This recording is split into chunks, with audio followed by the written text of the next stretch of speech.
What happens when Hollywood's most unpredictable actor meets late-night television's most passive-aggressive host? You're about to witness one of the most uncomfortable interviews in talk show history, where what started as routine promotion turned into an absolute disaster that left audiences stunned and one A-list celebrity walking off set. Make sure you subscribe and drop a comment below because this story is absolutely wild. Mark Wahlberg walked onto the Jimmy Kimmel Live set that evening with his usual confident swagger, waving to the audience before settling into the guest chair. The crowd was electric, cheering for the Boston native who had just wrapped filming on his latest action thriller. Jimmy Kimmel, sitting behind his desk with that trademark smirk, seemed ready for what should have been a straightforward promotional interview. "Mark Wahlberg, everybody," Jimmy announced as the applause died down. "Thanks for being here, Mark. I know you're busy saving the world in movies and probably in real life too, knowing you." Mark chuckled and adjusted his position in the chair. "Thanks for having me, Jimmy. Always good to be here in Hollywood. Even if it's not my favorite place in the world." "Oh right, because you're all about that Boston life now," Jimmy replied, his tone carrying just a hint of something that wasn't quite friendly. "Tell me, do you miss the good old days when you could just, walk around Boston without people recognizing you? Back when you were just, what was it, Marky Mark?" The audience laughed, but Mark's expression shifted slightly. His smile remained, but his eyes narrowed just a fraction. "Those were different times, Jimmy. I was young, made some mistakes, learned from them. That's what growing up is about." Sure. Jimmy nodded, leaning back in his chair with that characteristic lean that suggested he was getting comfortable for something. "But you know what I find interesting? You've really reinvented yourself, haven't you? From the underwear modeling to the music career, and now you're this serious actor and producer. It's quite the transformation. People change, Jimmy. People evolve. I've been fortunate enough to have opportunities to grow in this business." Jimmy's smile widened, but it didn't reach his eyes. "Right, evolve. That's one way to put it. I mean, some people might say you've just gotten really good at managing your image, controlling the narrative." Mark leaned forward slightly, his Boston accent becoming more pronounced. "What exactly are you getting at here, Jimmy?" "Oh, nothing. Jimmy waved his hand dismissively, but his grin suggested otherwise. "I just think it's fascinating how Hollywood works. How someone can completely reinvent themselves and everyone just goes along with it, like collective amnesia or something." The studio audience was starting to sense the tension. The usual lighthearted banter between host and guest was taking on an edge that made people shift uncomfortably in their seats. Mark's jaw tightened, and he sat back in his chair, studying Jimmy with the kind of intensity he usually reserved for his most serious dramatic roles. "You know what, Jimmy? If you got something to say, just say it. Don't dance around it with all this passive-aggressive nonsense." Jimmy's eyebrows shot up in mock surprise. "Passive-aggressive? Me? Mark, I'm just making conversation. This is what we do on talk shows. We talk." "Yeah, well, there's talking and then there's whatever this is supposed to be," Mark replied, his voice remaining level but carrying an unmistakable warning. "You invited me here to talk about my new movie. So let's talk about the movie." Of course, the movie," Jimmy said, picking up a card from his desk and glancing at it briefly before setting it back down. "But you know what I think is really interesting? Your whole journey from the streets of Boston to Hollywood elite. I mean, that's quite the leap, isn't it?" "Jimmy, what the hell is wrong with you tonight?" Mark asked, and now the audience could hear the genuine irritation in his voice. "You're acting like we got some kind of problem here." Jimmy held up his hands in a gesture of innocence. "No problem at all, Mark. I'm just curious about the real Mark Wahlberg. Beneath all the Hollywood polish. The guy who really knows how to handle himself when things get tough." "Handle myself?" Mark's voice dropped lower, and anyone who had seen his movies knew that tone. It was the voice he used right before his characters did something explosive. "What exactly do you think you know about how I handle myself?" "Well, I mean, you've got quite the reputation, don't you? For being, let's say, direct in your approach to problems." The tension in the studio was now thick enough to cut with a knife. Mark stood up from his chair, and Jimmy's confidence seemed to waver for the first time since the interview began. "You know what, Jimmy? I came here as a professional to talk about my work, to promote a movie that a lot of people worked really hard on. But if you want to sit there and take shots at me for some reason I can't figure out, then we got a problem." Jimmy tried to recover, his voice taking on that familiar late-night host smoothness. Mark, sit down. Let's reset here. I think maybe we're having a miscommunication." "Miscommunication?" Mark laughed, but there was no humor in it. "Jimmy, I've been doing interviews for 25 years. I know the difference between miscommunication and someone trying to get under my skin for their own entertainment." The audience was dead silent now, watching what felt less like an interview and more like the prelude to an actual confrontation. Mark remained standing, his hands at his sides, his entire body language suggesting a man who was rapidly reaching the end of his patience.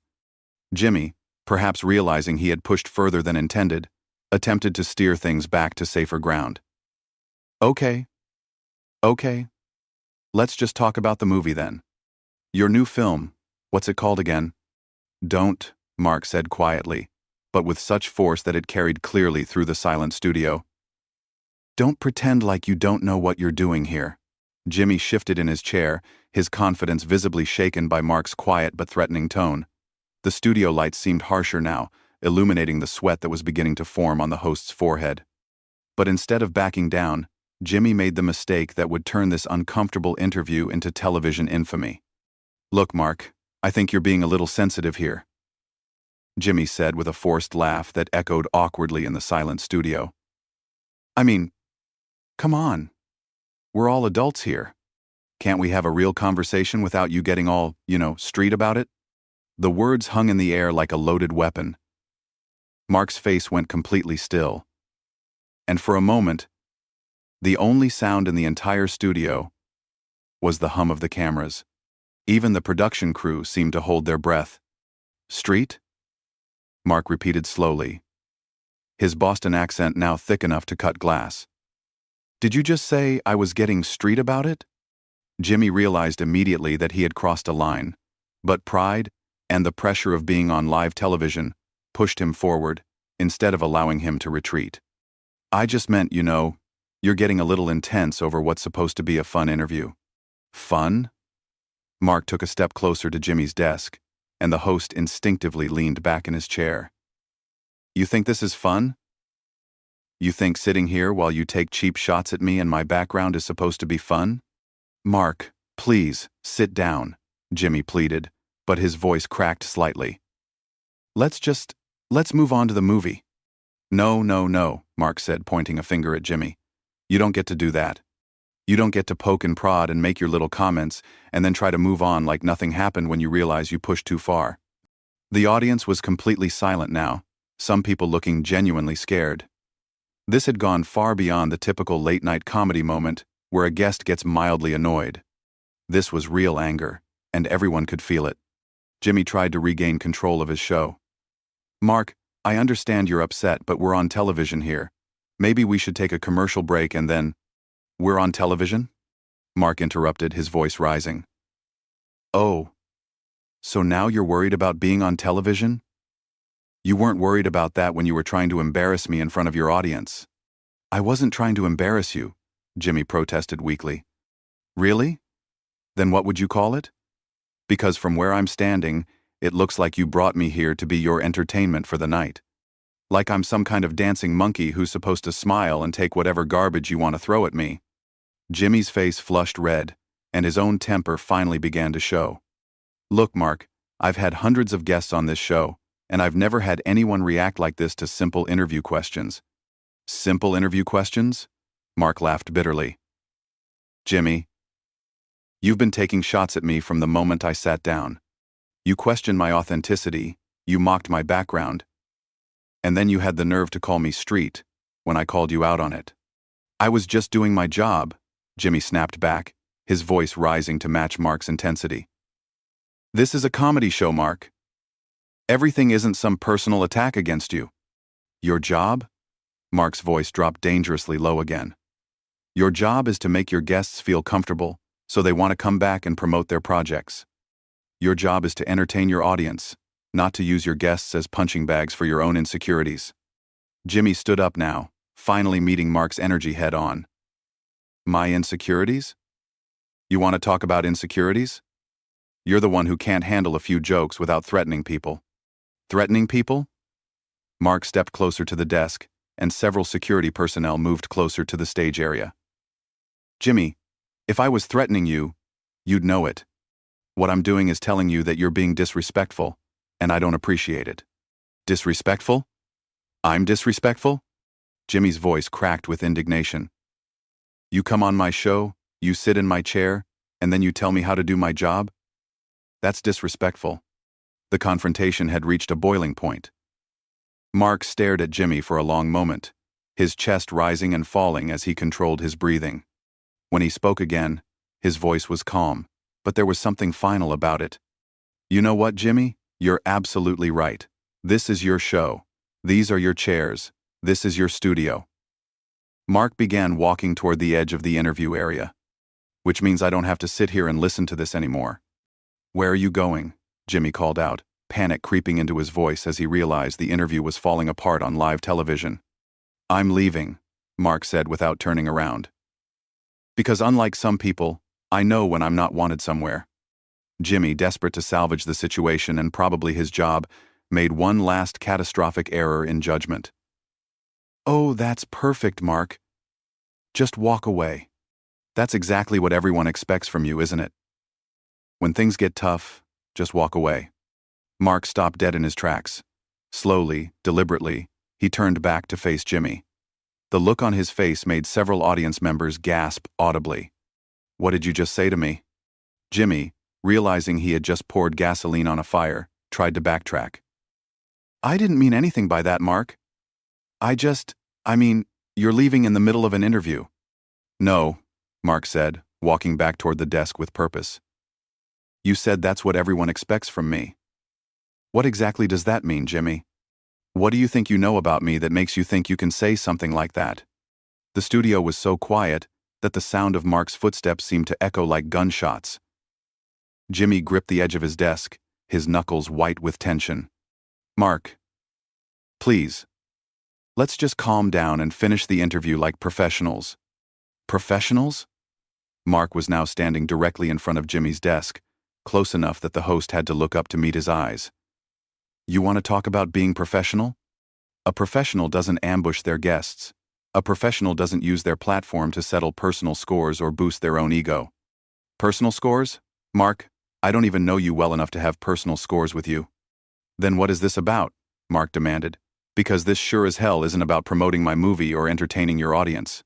Jimmy's face went pale as Mark stared him down, waiting for an answer that everyone in the studio knew was coming. The host's hands trembled slightly as he gripped his desk, and when he finally spoke, his voice was barely above a whisper. You really want to know what this is about? Jimmy asked, his facade of comedy show professionalism finally cracking completely. Yeah, Jimmy, I really want to know, Mark replied, his voice steady and dangerous. Because I came here to do you a favor, to help your ratings, to promote my movie on your show. And instead, you've spent the last 10 minutes trying to humiliate me, so enlighten me. Jimmy stood up slowly, his chair rolling backward from the force. When he looked at Mark, there was something raw and bitter in his eyes that the audience had never seen before. You want to know? Fine. It's because guys like you make me sick, Jimmy said, his voice gaining strength as his resentment poured out. You come from nowhere, you screw up half your life, and then Hollywood just hands you everything. Meanwhile, people like me work for years, decades, grinding it out in comedy clubs, writing jokes, perfecting our craft, and we're treated like we should be grateful just to be here. Mark's eyebrows raised in genuine surprise. Are you kidding me right now? This is about jealousy? It's not jealousy, Jimmy snapped, pointing an accusatory finger at Mark. It's about fairness. It's about the fact that you can assault people on the street, get arrested multiple times, and Hollywood still rolls out the red carpet for you. But if someone like me makes one wrong joke, one mistake, my career is over. The audience was stunned into complete silence. This wasn't entertainment anymore. This was a real psychological breakdown happening on live television. Mark shook his head slowly, processing what he was hearing. Jimmy, first of all, I never assaulted anyone on the street. And second, you think my success just got handed to me? You think I didn't work for everything I got? Oh, please, Jimmy laughed bitterly. You made a couple of movies where you played tough guys, and suddenly you're this serious actor. You think anyone takes you seriously as a performer? You're a novelty act, Mark. A curiosity. The words hit the studio like a physical blow. Several audience members gasped, and even the camera operators seemed to shift uncomfortably behind their equipment. Mark stood completely still for a moment, absorbing the insult.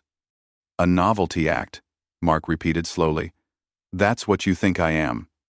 That's what you are, Jimmy pressed on, apparently unable to stop himself now that the floodgates were open. You're famous for being famous, for being the guy from Boston who got lucky. Meanwhile, actual comedians, actual entertainers, we have to scratch and claw for every opportunity. Mark nodded thoughtfully, as if genuinely considering Jimmy's words. When he spoke again, his voice was calm, almost conversational. You know what, Jimmy? You might be right about some things. Maybe I did get some lucky breaks. Maybe Hollywood gave me opportunities that other people deserved more. But there's one thing you're completely wrong about. What's that? Jimmy asked, his voice dripping with sarcasm. You said if you make one mistake, your career is over. But that's not true, is it? Because you're making a huge mistake right now, on live television, in front of millions of people, and somehow I doubt this is going to end your career. You know why? Jimmy didn't answer, but his confident expression was beginning to falter. Because you're going to spin this, Mark continued. You're going to go on other shows and talk about how I overreacted, how I couldn't take a joke, how I'm this volatile Hollywood prima donna who attacked poor little Jimmy Kimmel for just doing his job. And people will believe you, because that fits the narrative better than admitting that you're a bitter, jealous host who used his platform to try to tear down a guest. Jimmy's mouth opened and closed like a fish out of water. That's not I wouldn't. You wouldn't what? Tell the truth? You've been lying to your audience for the last 15 minutes about what this interview was supposed to be. You brought me here under false pretenses so you could take your shots and feel better about yourself. The host's voice rose defensively. I brought you here to do an interview, which is exactly what we're doing. No, Jimmy, this isn't an interview. An interview is when you ask questions to learn something about your guest or to help them promote their project. This is a hit job. This is you using your position of power to try to make me look bad because you're insecure about your own success. Jimmy's face flushed bright red. Insecure? You think I'm insecure? I have my own show, Mark. I have millions of viewers every night. I don't need to be insecure about anything. Really? Then why are you so angry about my success? Why does it bother you so much that Hollywood gave me opportunities? If you're so secure in your own accomplishments, why do you care what happens to me? The question hung in the air like a challenge. Jimmy looked around the studio as if searching for support, but found only the uncomfortable faces of his audience and crew. When he spoke again, his voice was quieter, but the venom was still there. Because it's not fair, he said simply. It's not fair that guys like you get to skip the line while guys like me have to wait our turn. Mark stared at him for a long moment, and when he replied, there was almost pity in his voice. Jimmy, there is no line. There is no fair. There's just people working as hard as they can and hoping for the best.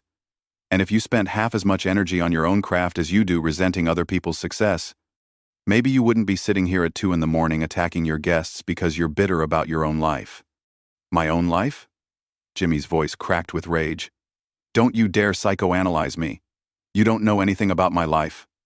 You're right, I don't, Mark agreed. But I know what I see right now. I see a man who's so unhappy with himself that he can't stand to see other people succeed. I see someone who's more interested in tearing people down than building anything up. And honestly, Jimmy, that's just sad. I lay 8. Jimmy slammed his hand on his desk, the sound echoing through the silent studio like a gunshot. Don't you dare feel sorry for me. I don't need your pity, and I don't need your amateur psychology. I'm not giving you my pity, Mark said, stepping back from the desk. I'm giving you some free advice. Figure out what's really bothering you, because it's not me. I'm just the guy who happened to be sitting in your guest chair tonight when you